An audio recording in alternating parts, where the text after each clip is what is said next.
ACB is very clear and క్లియర్గా ఉంది కాబట్టే, ఎలాంటి ఆశ్రిత పక్షపాతం లేదు కాబట్టే ఖచ్చితంగా ఈ కేసును కొట్టివేయడం జరిగింది.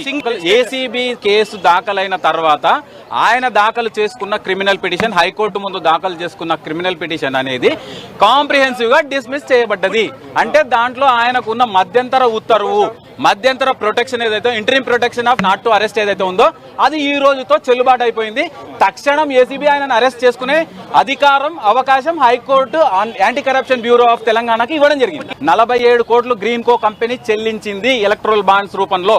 ఆ ఎలక్ట్రల్ బాండ్స్ మరి ఎఫ్ఈఓకి గ్రీన్ కోకి ఏం సంబంధం అంటే, ఎఫ్ఈఓ ఫార్ములా ఈ కార్ ఆపరేషన్స్ కంపెనీ ఏదైతే ఉందో అది 3 రోజుల ముందు రిజిస్టర్ కాబట్టి ఒక బుడ్డ కంపెనీ.